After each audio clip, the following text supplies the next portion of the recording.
Hey, everybody. Awesome to see you all here. I love that you popped by. Stick around. We've got another really cool panel of authors for you to learn about. Let me formally introduce them.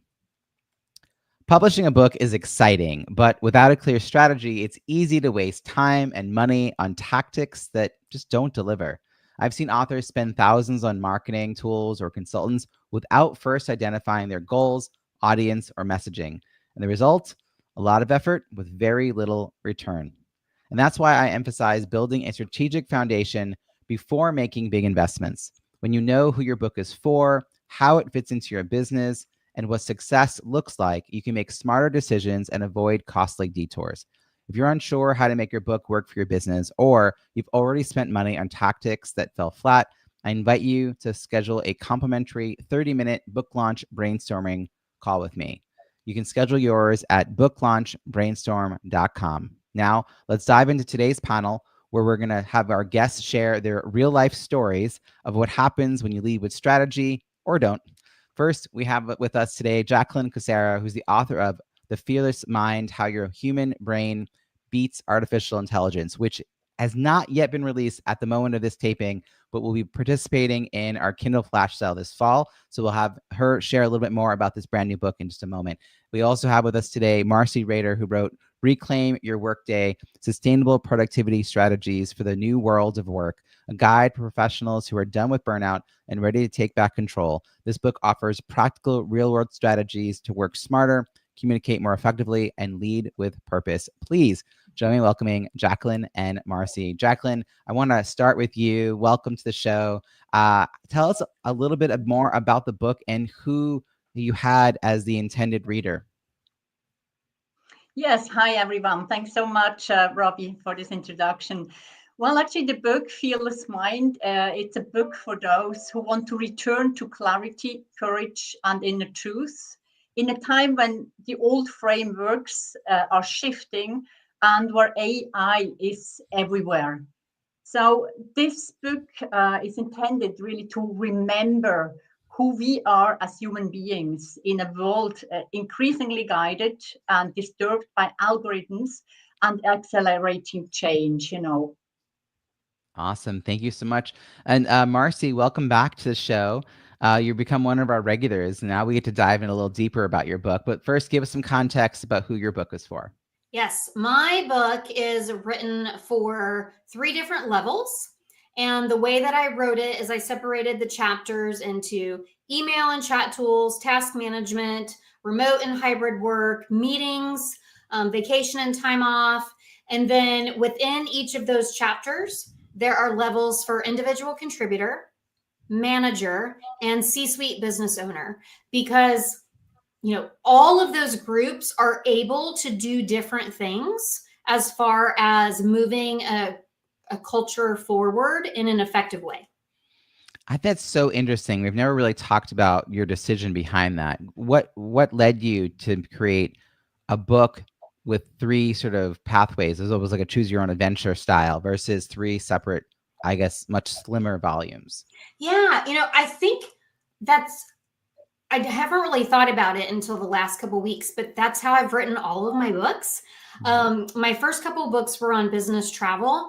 And so I divided them up into air travel, car travel, at the hotel, and then my third book, Work Well, Play More, as you know, because thank you for the great review, it's divided up into chapters around health, productivity, and clutter. But each of those have levels of novice, pro, and master.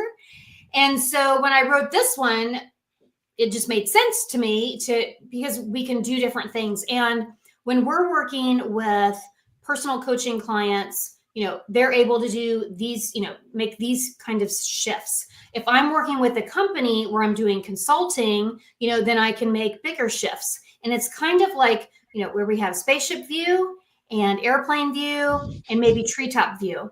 And so that's, I want people to be able to pick up the book and see, what they can do, but also, maybe an individual contributor will understand better a manager's decisions if they can see what the manager is able to do. Maybe that manager is aspiring to be C-suite and they're able to see something from a C-suite point of view or a bigger picture. And so that's why I wrote it that way. I love that last piece about helping people see the path in front of them on their career journey, and also maybe have some empathy for the people above them about their limitations. I remember I had a boss who was the assistant director of a department, and she then became the director. And even though she'd been the assistant director for like 6 years, she was really surprised by the work that she suddenly had to do as a director. That just even that shift, even though she'd been in a leadership role, it's a really stark difference from what she'd been doing.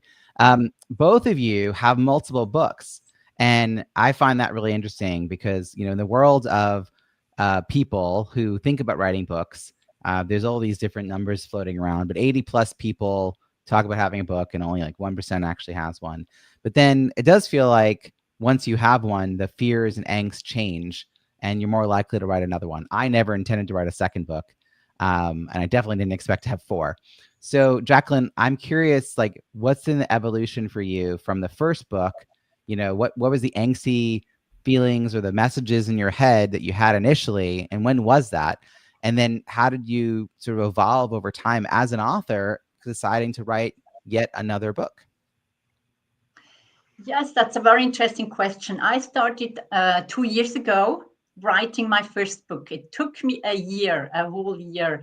And I was really rereading it. I was giving it to my family. You know, they needed to have a feedback. Could I come out? My first book was about Wake Up Woman, It's Your Time to Lead.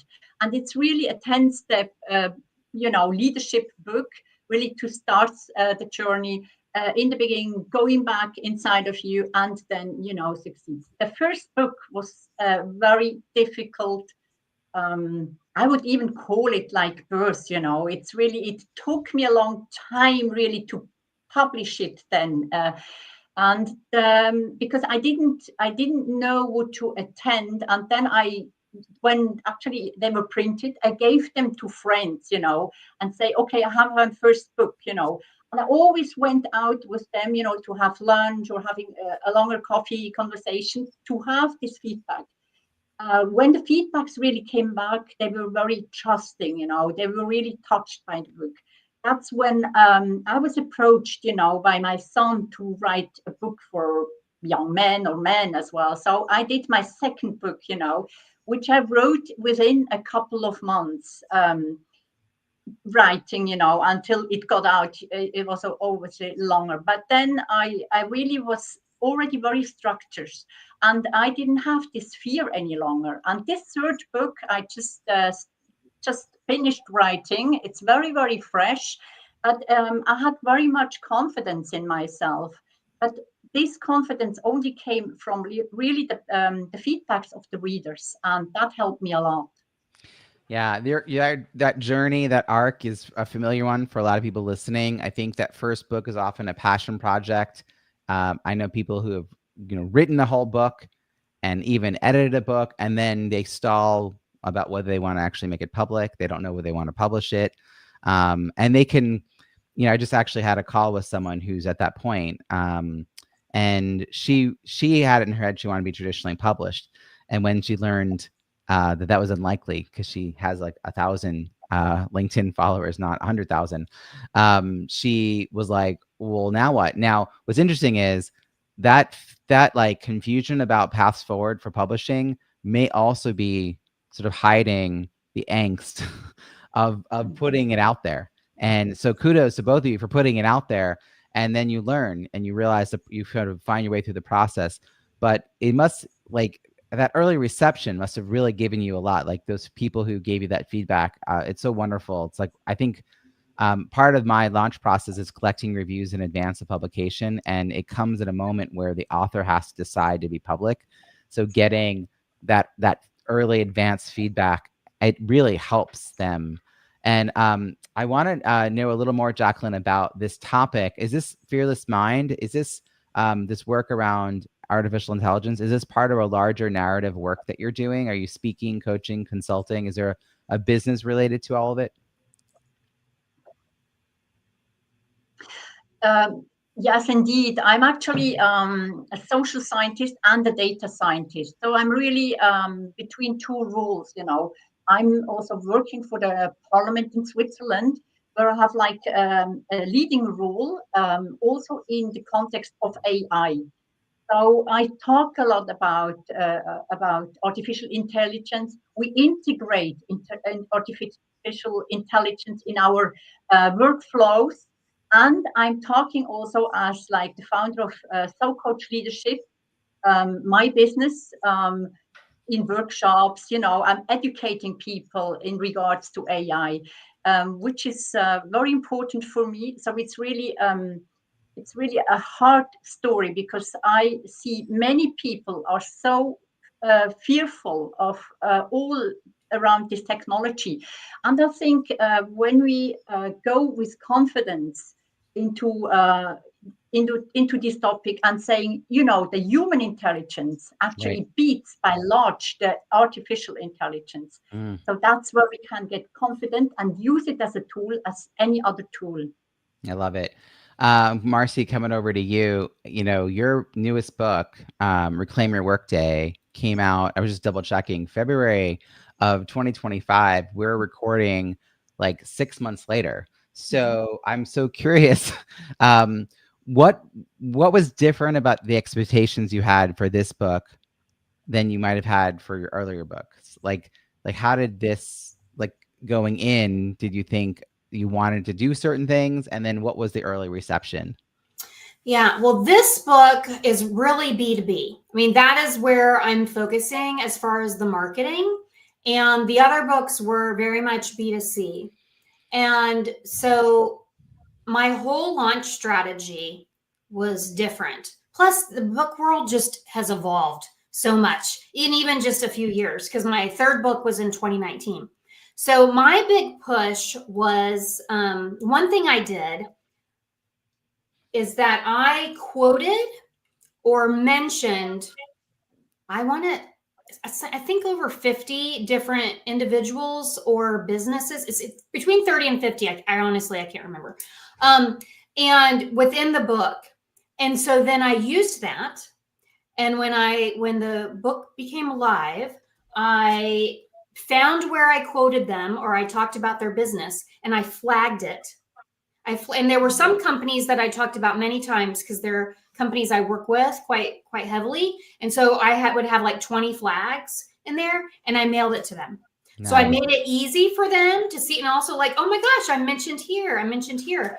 And I have sent out about 200 to 250 books that way, where I'm just sending to businesses. And just earlier today, I had reached out to a CFO of a company. I had coached him years ago. He's now at a new company. They're a very small startup in the AI mental health space. And there's just 5 of them on their executive leadership team. And I said, hey, would y'all like a copy of my book? And he said, sure, we'd love it. And so I just sent 5 copies to his executive leadership team. It is not about me making individual sales on this book. It is about companies reading the book and saying, everybody from our company can use this content, and then either hiring me to consult, train, speak, or maybe they buy 100 books or 400 books for their company. But it is more than any other book I've had, a marketing tool. It sounds like it's a marketing tool, but you're also marketing the book. Like, you know, Yes. I have this analogy that I've been using lately with clients and prospects, and I don't know if I shared it yet on this podcast, but your book, when most people publish a book, it's more like a brick. And it's this thing they created and they stand on it feeling very proud of themselves, you know, very like, I did a thing, very like, look at me. But then at some point they slip off the brick and continue with their life, and the brick's just sitting there. And that's how most people are doing it. What you're talking about is this is now a brick that's propping open a door between you and a prospect, or you and a referral partner. And every time you have that conversation, the door gets propped wider. So now it is serving a purpose. That brick is a business asset. And those, like all those shipped books, right? The thing about shipping a book is that people aren't less likely to like throw away a book than anything else. Like they might gift it to someone else. Yes. They don't need it, but they're not going to throw it in the recycling bin. It just I don't know what it is, but we don't do that. No. So Or we that's put it great. in a little free library. But something else, Yeah. Robbie. So I also send it, I also just, anybody that reaches out as a prospect, whether it's a conference organizer or a company or somebody interested in private coaching, I give them a link. Would you like a book? And it's a survey for them to have a physical or a Kindle. I will, give somebody a Kindle, but I prefer to do it this way. Yeah, because it's less likely for it to be lost in their Kindle library, not looked at. Another thing I noticed is that you have 76 global ratings. That's the 1 through 5 stars, and 70 written reviews, which is incredible. I tell my clients to aim for 50 or more. It requires putting in place a real even to get 20 written reviews requires a bit of an effort, but like get 70 written reviews means you ran a launch that had reviews at the center. Tell me about why that was important to you and how you went about getting these reviews. Well, I learned how important reviews are because I follow you. And Robbie's, I wish your book had come out, your book about launching a book, before I launched my book, because I got even more stuff from it. But your launch is never over. It just is in phases. It's just in phases. So I actually did some more stuff after I read your book. But my first few books, I thought it was about book sales, but self-published authors, it's not about book sales. We don't sell very many books. It's about getting our foot in the door for something else. And for this one, I really hit the reviews hard, and I continue to do that. And one way I do that is, so I also created these bookmarks. I don't know if you can see. Yeah. So like, remember, we're mostly audio here, so that's right. That's right. I'm sorry. It's a bookmark that has a QR code that says "Finished the book. Share your thoughts by scanning the QR code to write a review." So that's on one side, and then on the other side is an extra resource, what we call a go-to guide. And so one side is another item of value for them, and the other side is a review for me, for them to go straight to Amazon. I don't know how often it works because it goes straight to Amazon and I'm not tracking it, but I'm testing it out. That's really interesting. I think that what I would add, if you wanted to have metrics, is you could have it go through like a short code, so that you gather the number of clicks. Yeah, that's a good idea, Robbie. So you can make a short code to your book's review page. Jacqueline, you must be getting so many ideas. I'd love to hear. That's wonderful. What your thoughts are. Tell me what your thoughts are as you hear all of this. Well, it just resonated so much, Marcey, what you just said about Robbie. When I actually got to know Robbie, and heard about him, I started really to think about reviews. I didn't before. I mean, no one is going to tell you. So fortunately, I had this other author, who worked with Robbie. So she really told me, you have to talk to Robbie. So I checked him out, I've seen his book and so on. And I mean, that's where I started my journey for the reviews. And I thought, it's complicated. And now, this book launches. I'm learning from you now, Marcey, and I'm learning so much from Robbie, because I think that this is the big challenge for me now for this free book, to make a proper book launch. That's gonna be something I still have to go through, really. You're at a good place because your book's ready to be published, but not there yet. So you can put some time in thinking about these next steps. I know we already had a conversation about it. We've had a lot of authors be on these panels taking notes. One time I had to tell someone, I hear you typing, and he said, sorry, I'm taking notes. So yeah, I mean, these ideas you get, and I think you mature over time. But even when you think you know what you're doing, I think for you, Marcey, it shifted from a B2C, a business to consumer, to a B2B market, and that changed what you were going to do. But the bookmark idea, great idea. Who are you printing your bookmarks through? Those are coming from Canva. We just make the bookmark in Canva, and we've uploaded them to Vistaprint before, and this last time we just did Canva. And right now, I have a shipment coming probably today that we made postcards. So Reclaim Your Workday is now a keynote. And I've sold this keynote multiple times this year, and I'm getting ready to do it in North Carolina and South Carolina in September. And I decided that I was going to have a postcard with top 10 ways you can reclaim your workday on one side. And on the other side is a QR code for Reclaim Your Workday bonus materials, which I'm hoping that if they scan that QR code and they see the bonus materials and they see that top 10 list, then they will want to go and buy the book. And of course, the link to buy the book is on there. But my thought is, Robbie, just like you said, we don't throw away real books.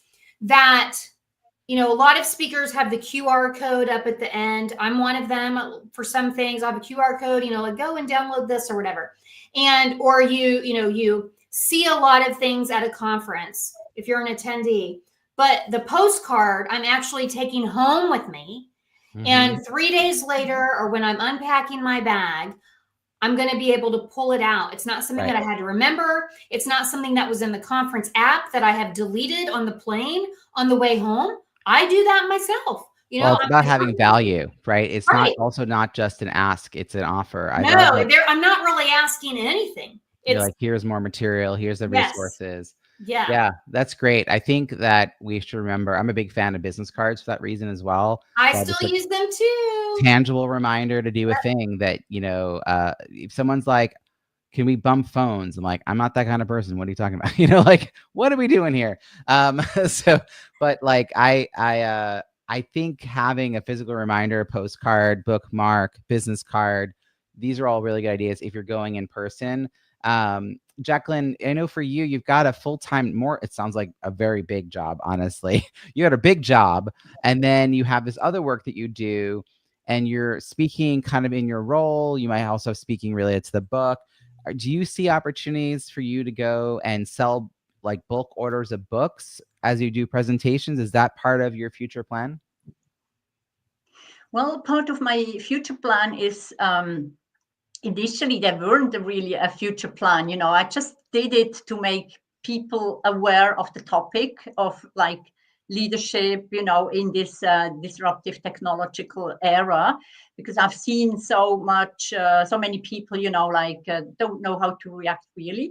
So I'm not about book sales really, you know, I'm really, as Marcey said as well, I don't sell so many books. I give away books, you know, but then people coming back to workshops I'm giving on artificial intelligence, you know, how to use it, or they coming to my conferences. I organize conferences, you know, about leadership topics and also about artificial intelligence. So I combine, you know, together with the third topic, the new work, era we are really in. So these books are more likely, as well as the cards. I also do postcards actually. So I give them away, and that's how people resonate on it. As you said, Robbie, with you know, your giving out cards. It's so important having something physically and not just having all these digital links. But it's promoting, actually giving away these books. Then they tell other people, read that book, go to this conference, you know. So I do that next to my job. Yes, just to promote the topic. Yeah, I love it. All right, so we're underscoring the idea of giving away books. So I want to just like repeat that to people who are listening.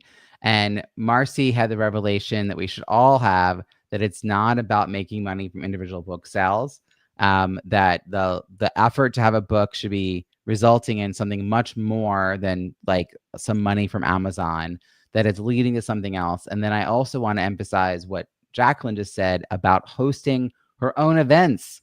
What a cool idea. Don't wait for other people to book you.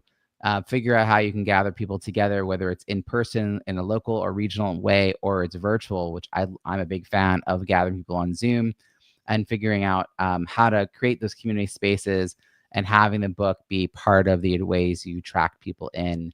I actually am sitting here thinking about how I have a lot of books that I purchased for my first 3 books that I need to move out of my house. My first book was about networking at conferences, and I had regularly been going to conferences. So I always had about 100 books just in case I had to grab a few more for a client. And then the pandemic happened. And I never again went and spoke on that topic in person. And then my second book, I bought like a couple dozen copies and didn't ship them out. And then I bought 100 copies of my third book and only shipped out a handful. So if folks listening want one of my first 3 books, literally just mention it to me, and I will figure out how to get it to you. I have, the thing is, Marcey, I have envelopes, I have forever stamps, I have labels. Like I had a whole plan. I just didn't have a list. Yeah. And now I've gone on and created yet another book. So I was careful this time and realized this is a book that will be different. So when people win a book from me, I just ship it from Amazon. I'm like, sorry, you're not getting a handwritten note inside, but like, at least you're not waiting for me to get around to shipping it to you. Yeah.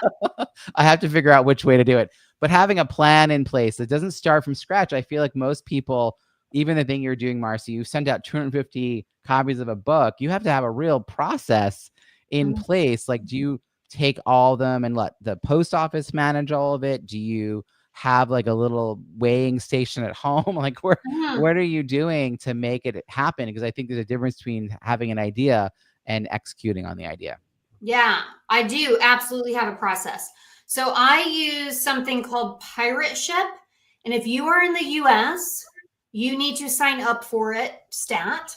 So Pirate Ship gives you a little bit of a discount on shipping either through USPS or UPS, but it allows you to track, like to see when it's delivered and transit, all those things. And yes, you can do that through UPS and all that, but this is like one place.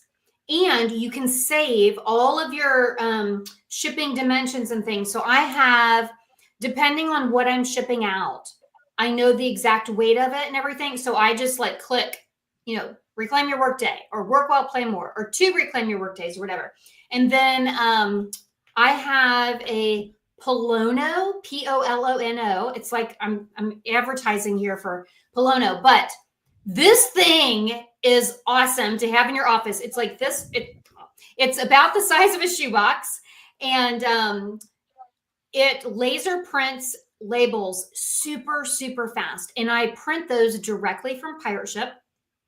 And so and then I have purple envelopes that I put my book in because my book is orange and purple. And that way it stands out. I would never just ship it in a brown envelope. I want them to say like, whoa, what is this fancy purple envelope? And so then I have a follow-up email about a week after it gets delivered. So once a week, I go into Pirate Ship and I see what's been delivered, and I send an email or LinkedIn message and I just check on it and say, I just want to make sure you got it and you didn't have any porch pirates come and steal it. And then I have a 30-day, so 1 day a month, I go back into Pirate Ship and look and see who's had my book for 3 weeks, 3 to like 7 weeks. And then I email them and I say, hey, have you had a chance to reclaim your workday? Is there anything that you're doing to avoid distractions? Blah, blah, blah, blah. And if they email me back something awesome, then I say, oh, that's so great.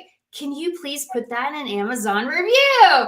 And so I do have this process, and I need to be so proud of me, Robbie.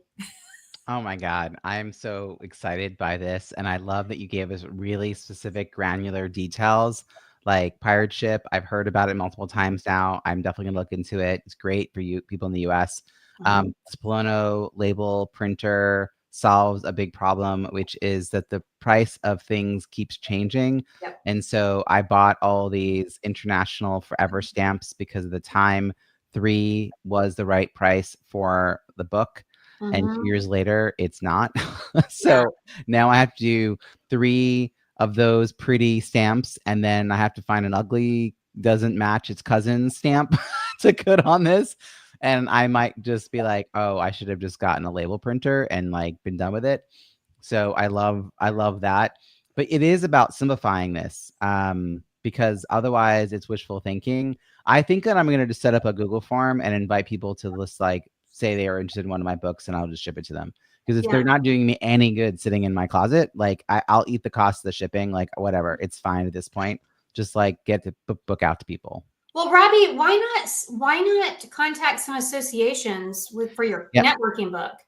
Oh yeah, in fact, the same associations would benefit from more than one of my books. Like I just need to make a list. You know, my problem is I was busy the last year and a half building an entirely new revenue stream from scratch, then included writing and publishing a book. So, you know, but you know, what you're saying is giving me ideas, and I love that, because you know, we've had you on the show before, but I knew there was something different we were going to dig into.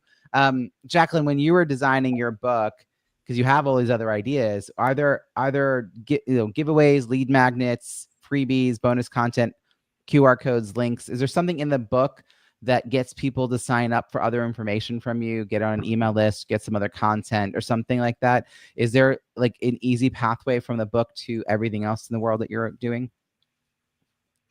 Yeah, I started, what I put in my books is like my email address and my website, so they can get in touch with me. And in each book, I have like the beginning of the next book already, you know. So, I mean, they get interested in what they actually could expect, you know, in a year's time or so.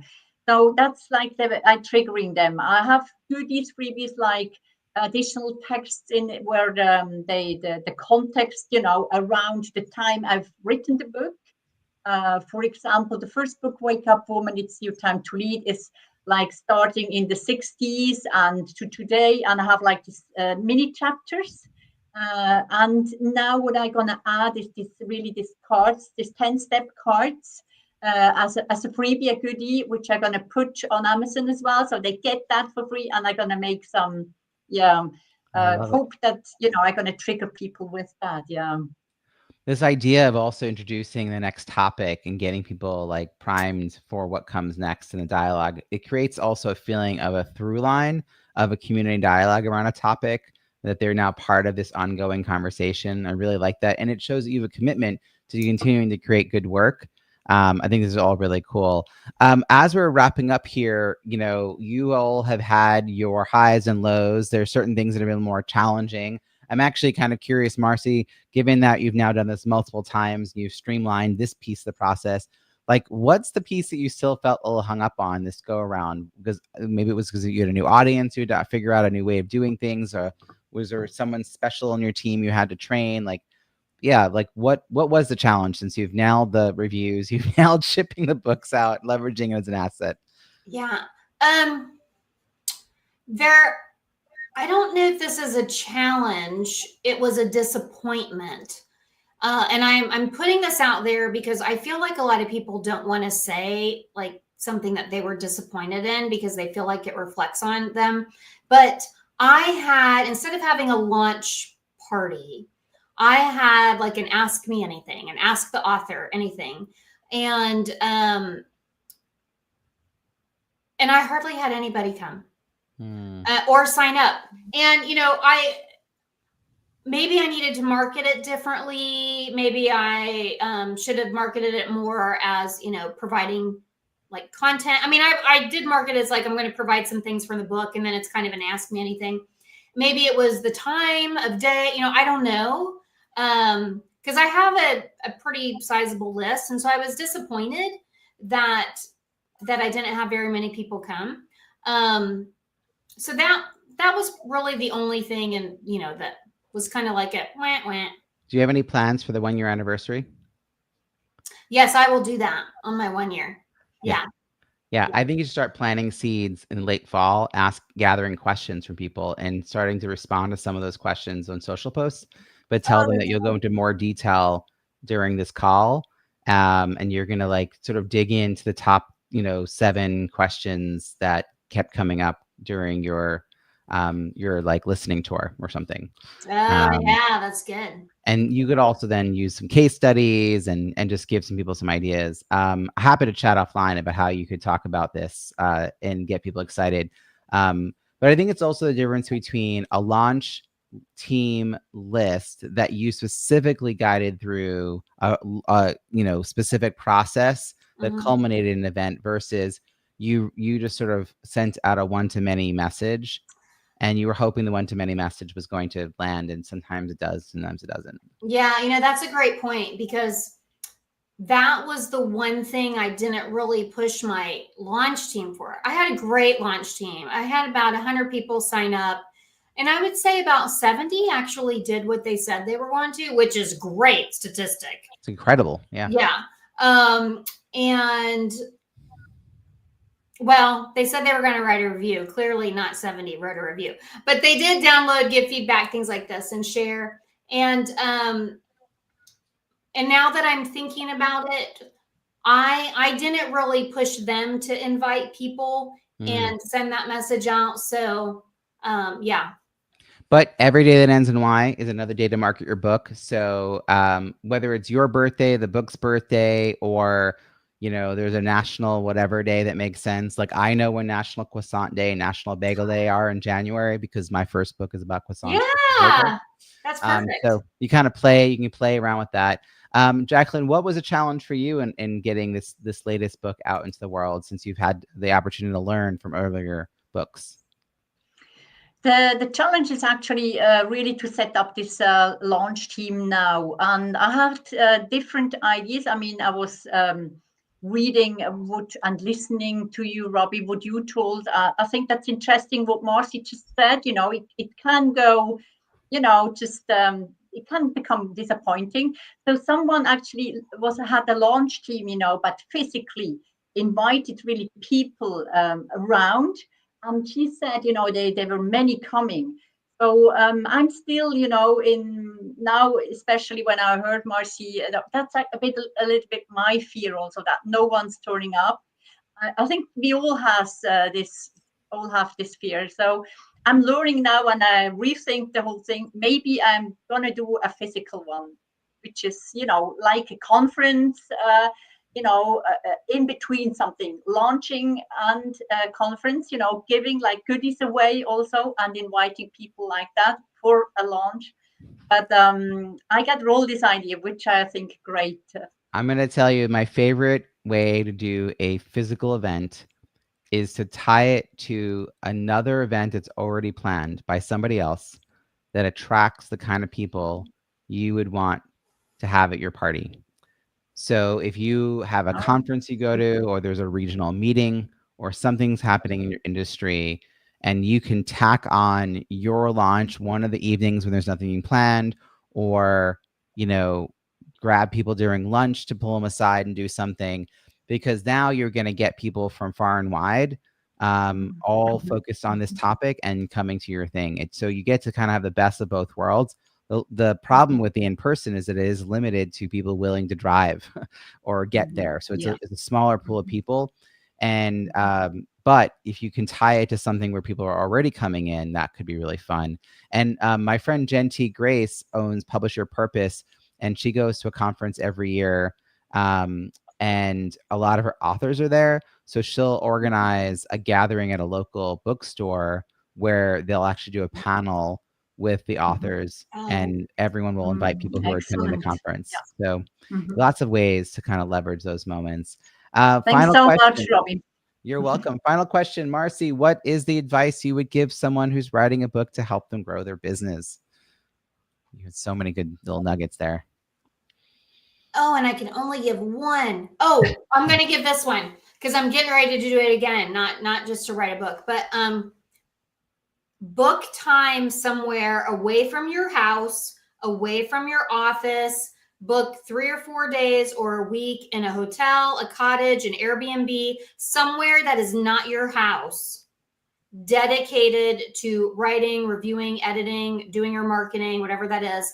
I go to a cottage 45 minutes. It's just 45 minutes from my house in Pittsburgh, North Carolina, but there's nothing around it. It's just some cottage on these people's farm. And it's just far enough away that it doesn't feel weird for my husband that I'm like just staying somewhere next door. But I don't do email. I don't have meetings. And all I do is focus on whatever that project is. Don't do laundry. Don't cook. Don't clean. Exactly. Yeah. Yes. Don't get distracted watering houseplants. No, I don't say like, oh, I should go do that laundry right now. Yeah. Yeah. Yeah. The idea of dedicated time, like really committing some time to whatever phase you are in, can really be beneficial. I tried a version of that for me because I had no money. My first book, it was Panera. So Oh, I would go to a Panera. It was unlimited drinks. I yeah. would have breakfast there. I'd have lunch there. I'd have an afternoon snack, and I'd go home. So that's another thing you can do. I've since learned a lot of hotel lobbies in nice Yes. downtowns are awesome places Mhm. to co-work or to get work done because, again, they have coffee stations. They have, they have nice seating. There's a restaurant nearby or a coffee shop around the corner or whatever it is you might need. But it's just enough out. So if you don't have the budget to like go rent the cottage, there are ways to kind of find the space to get away. I didn't have a creative mind back then, so I hung out at Panera all day on the weekend, every Saturday for weeks. Jacqueline, what advice would you share with someone who's writing a book to help them grow their business? I would actually share the advice that don't write it for visibility or, like promoting your business, but write it from your heart and because you think it's a purpose behind it. Because the emotions everyone will see and feel in this book, so write about something you're really passionate about. That's great, especially something you're willing to talk about for a long time because Yeah. you have to keep being animated and excited about that topic ongoing. Jacqueline, how can people find you and follow your work? They can find me on Amazon on my name, Jacqueline Kucera. I published 2 books, Wake Up Woman, It's Your Time to Lead, and Hey Man, Wake Up, Have You Been Framed? And they can also find me on socoachleadership.ch. That's where I have my website. Fantastic. We're going to have all these links in the show notes at bizbookpubhub.com. And how about you, Marcey? How can people find you and follow your work? I'm going to make it easy because my name can be easily misspelled. And I'm going to say just go to Reclaim Your Workday. Reclaim Your Workday because everybody wants to do that. I love that. We're going to put all these links in the show notes at bizbookpubhub.com. We'll also include links to your LinkedIn and your books and your websites and all those great things in one place. In fact, at bizbookpubhub.com, folks, you'll also find more than 24 experts who have been curated. This is a small focus group of people who are ready to help you as the entrepreneur, wherever you are in your author journey, writing, editing, publishing, launching, marketing a book. There are free virtual networking events every single month for writers, authors, and speakers. There's a 3 times a year, a Kindle flash sale that authors can get involved in, which is how these amazing people have gotten onto this author panel. And we'll be having the next one in late fall and then in April and then midsummer and then again in late fall. So this is something you can jump in wherever you are. And even more, there's so many great resources at bizbookpubhub.com. Check out all the past archived episodes of this podcast as well. Panelists, thank you so much for joining us for this conversation. Really, really appreciate you. Bye, Robbie. Thank you so much, Robbie.